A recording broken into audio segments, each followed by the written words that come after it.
नमस्कार।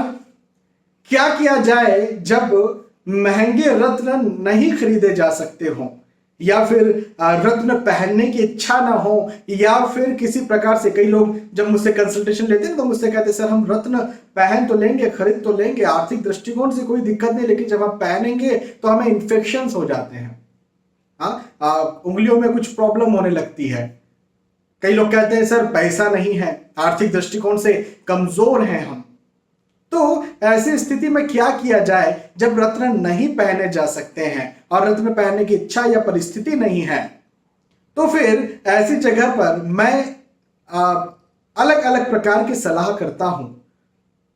उन्हीं अलग अलग प्रकार की सलाहों पर मैंने 3 सीरीज अभी तक बनाई है, तीसरा सीरीज अभी चल रहा है।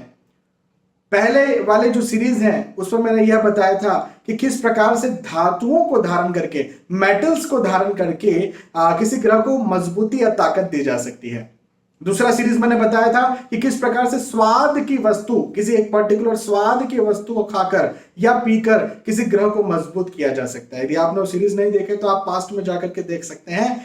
आज का ये वीडियो या फिर कहें ये जो सीरीज चल रहा है, इस सीरीज में मैं अलग अलग ग्रहों के बारे में बता रहा हूं और अलग अलग ग्रहों को किस ग्रह, किस पेड़, किस पौधे, किस प्लांट की जड़ पहन करके मजबूत किया जाए, यह बता रहा हूं।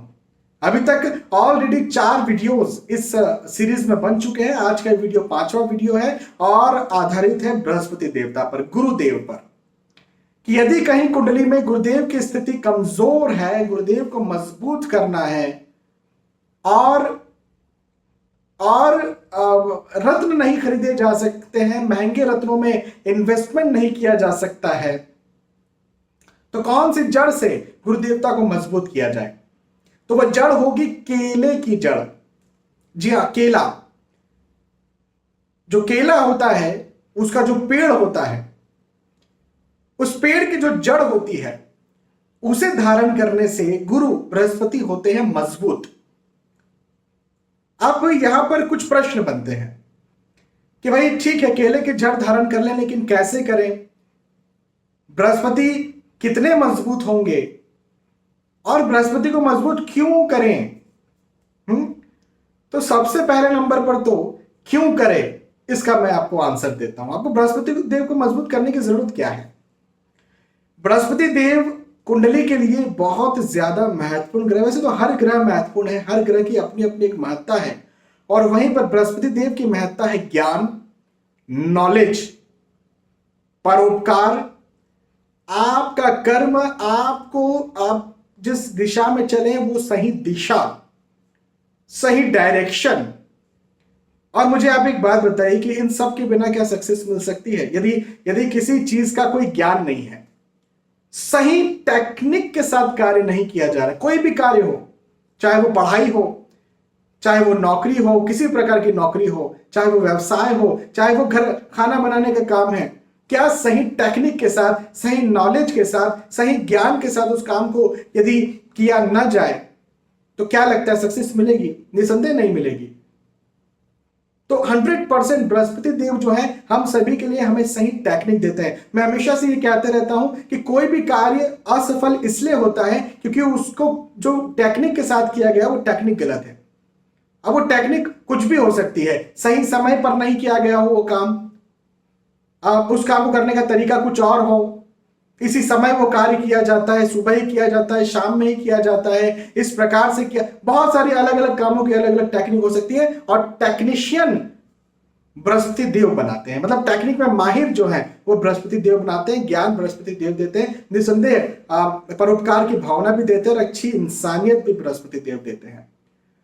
एक और बहुत अच्छी बात है कि कुंडली में बृहस्पति देव जब मजबूत होते हैं तो आपसे बहुत से लोग आपके सामने जो है वो झुकते हैं, हाथ जोड़कर। झुकने का मतलब मैं गलत वे में नहीं कह रहा हूं। जैसे हमारे टीचर हैं, हम यदि उनके सामने झुकेंगे, हमारे माता पिता हम उनके सामने यदि झुकेंगे तो एक अच्छी बात है ना। तो बृहस्पति देव यदि कहीं किसी के कुंडली में मजबूत है तो लोग उनके आगे झुकते हैं विद रिस्पेक्ट। तो यदि आप लोगों के सामने अपनी रिस्पेक्ट बनाना चाहते, अपना आदर बनाना और बढ़ाना चाहते हैं, तो बृहस्पति देव को मजबूत करें। ज्ञान टेक्निक, सही टेक्निक से काम करना चाहते हैं तो बृहस्पति देव को मजबूत करें। जीवन में सफलता पाना चाहते हैं तो बृहस्पति देव को मजबूत करें। अब ये तो एक बात हो गई। अब अगली बात कि ठीक है, आप समझ गए कि बृहस्पति देव को मजबूत क्यों करना है, लेकिन रत्न धारण करें और जड़ धारण करें तो दोनों में क्या अंतर? भाई एक बहुत सीधा सा प्रश्न है कि यदि जड़ों को धारण करके, एक पर्टिकुलर स्वाद की चीज को खा पी करके या धातुओं को पहन करके, धारण करके ही ग्रह मजबूत हो जाएंगे, तो महंगे रत्नों पे इन्वेस्ट क्यों किया जाए? तो देखिए, मैं आपको यहां पर बहुत स्पष्ट और बिल्कुल सही बात बता देता हूं कि यदि किसी ग्रह को मजबूत करना है तो पहला यदि कोई रेमेडी है तो वो है रत्न। क्यों? क्योंकि एक उदाहरण के तौर पर समझाता हूं कि यदि आपने कोई रत्न पहना है, उसके 100 फल मिल रहे हैं, 100% फल मिल रहे हैं, तो उसी ग्रह की यदि आपने जड़ पहन ली तो उसके 30 से 50% फल मिलेंगे। डिपेंड करता है, वरी करता है। तो ऑब्वियसली फलों में बहुत कमी आ गई ना। लेकिन यदि किसी की आर्थिक स्थिति अच्छी नहीं है, कोई महंगे रत्न नहीं खरीद सकता है, तो यहां पर 30 से 50% फल भी बहुत फायदा करेंगे। फिर उसके बाद जब स्थिति अच्छी हो तो रत्न खरीद ले। या किसी को इन्फेक्शन होता है, जैसा मैंने शुरुआत में ही बताया था, या किसी प्रकार की कोई परिस्थिति नहीं है, तो ऑब्वियसली 30 से 50, भाई कुछ नहीं मिल रहा था तो उससे कुछ तो मिल रहा है। और 30 से 50% भी कोई फल कोई कम नहीं होते। जब आप निःशुल्क, भाई केले की जड़ जो है, केले के पेड़ की जड़ कई जगहों पर तो निःशुल्क मिल जाएगी, जिसका एक भी रुपया नहीं देना पड़ेगा। कई जगहों पर बहुत बहुत ही कम चार्जेस पर मिल जाएगी। तो अब इसको आपने धारण करना चाहिए। अब प्रश्न ये आता है कि किस प्रकार से धारण करना चाहिए, कैसे धारण करना चाहिए, क्या विधि है? तो मैं आपको इसकी विधि बता देता हूं। किसी भी जड़ को धारण, जड़ का आकार, जो साइज जो होना चाहिए, आपकी इंडेक्स फिंगर, आपकी जो तर्जनी अंगुली है, इसके बराबर का होना चाहिए, है ना। उसका मोटापन जितना भी हो उससे कोई मतलब नहीं है, लेकिन उसका साइज इतना होना चाहिए, लंबाई उसकी इतनी होनी चाहिए, ठीक है। और इसे आप दाहिने हाथ, सीधे हाथ की भुजा में किसी पीले कपड़े, पीला मतलब हल्दी कलर का यदि कोई कपड़ा है, हल्दी के कलर का, तो पीले कपड़े या पीले धागे में बांधे। किस दिन बांधे? गुरुवार के दिन बांधे।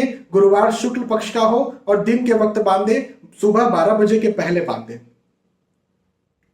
और सीधे हाथ में। यदि कहीं भुजा में बांधा नहीं जा सकता है, नहीं बांध सकते हैं, तो आप जो है वो गले में भी धारण कर सकते हैं इसी दिन। क्या करना है? जब आप जड़ लेकर के आए तो गंगा जल में, नर्मदा जल में, जो पवित्र नदी का जल है, उसमें उन्हें डाल दें, भिगो दें और धो लें। और पहनते वक्त अपने गुरु, यदि आपके कोई गुरु हैं, बनाए हुए कोई गुरु हैं, तो उनका कोई मंत्र दिया गया है तो उस मंत्र का जाप कर लें। नहीं तो ओम नमो भगवते वासुदेवाय, ओम नमो भगवते वासुदेवाय, इस मंत्र का जाप भी कर लें, 108 बार कर लें। और जो विश आप मांगना चाहते हैं, भाई आप रत्न पहन रहे, किसी न किसी इच्छा से पहन रहे ना कि ये ऐसा होना चाहिए, काश ये हो जाए, तो उस इच्छा को, उस विश को, उस प्रार्थना को प्रभु से कहिए, या तो अपने गुरुदेव से, यदि आपके कोई गुरु है तो, नहीं तो श्री वासुदेव, श्री कृष्ण भगवान, श्री राम भगवान से कहिए।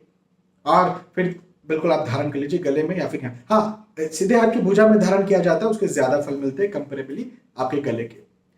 कई बार जो खड़ी हल्दी होती है ना, हल्दी की गांठ, हल्दी की गांठ को भी धारण करने के लिए कहा जाता है कि भाई आप पीले धागे में या फिर पीले वस्त्र में, पीले कपड़े में जो है यहाँ पर भुजा में हल्दी धारण कर लें। लेकिन उसके साथ एक प्रॉब्लम ये रहती है कि जो धारण तो कर लेते हैं, लेकिन फिर कपड़े गंदे हो जाते हैं। कपड़े गंदे होते हैं, पीले कपड़े हो जाते हैं, वो उतना अच्छा नहीं होता है। मतलब यदि कहीं थोड़ा सा भी पसीना आया तो पूरा जो है वो खराब कर देता है कपड़ों को भी, स्किन को भी, और फिर वो बहुत ज्यादा प्रैक्टिकल नहीं रहता है। जेब में रखने को कहते हैं, तो रखा जा सकता है, मैं बिल्कुल ये नहीं कह रहा हूं कि नहीं रखा जा सकता, लेकिन थोड़ा सा प्रैक्टिकल नहीं होता है। इस वजह से मैं इस जड़ की सलाह आपको पहले नंबर पर दे रहा हूं, ठीक है। आप यदि हल्दी की गांठ रखना चाहें वो भी आप रख सकते हैं, एक गांठ को भी बांधा जा सकता है। तो चलिए, मैंने आपको यहाँ पर समझाया। यदि आपको कोई डाउट है, यदि आपको ऐसा लगता है कि कुछ चीज आपको समझ में नहीं आई, तो आप कमेंट के माध्यम से पूछ सकते हैं। कोशिश रहेगी कि कमेंट का रिप्लाई मैं करूं। हाँ, बहुत सारे मैसेजेस होते हैं और व्यस्तता भी बहुत ज़्यादा होती है, इस वजह से पर्सनली मैं रिप्लाई थोड़ा कम कर पाता हूँ। लेकिन यदि कहीं मुझे लगता है कि ये प्रश्न ऐसा है जो सार्वजनिक है, मुझे यदि लगता है कि इस प्रश्न का जवाब मुझे देना चाहिए, आप सभी के काम का वो जवाब है, तो मैं वीडियो ही बना देता हूँ उस पर और वीडियो के माध्यम से उसका जवाब दे देता हूँ। चलिए आगे बढ़ते हैं। आने वाले वीडियोस में फिर मिलते हैं और ऐसे बढ़ते रहेंगे आगे। मैं आपके लिए नॉलेजेबल वीडियोस और लाते रहूंगा। यदि आपको वीडियो पसंद आते तो प्लीज इसे लाइक करें, इसे शेयर भी करें, ताकि दूसरे भी इस वीडियो का फायदा उठा सकें। आने वाले वीडियोस में, आने वाले एपिसोड्स में फिर मिलेंगे। तब तक के लिए आज के इस वीडियो आपसे चाहता हूँ नमस्कार।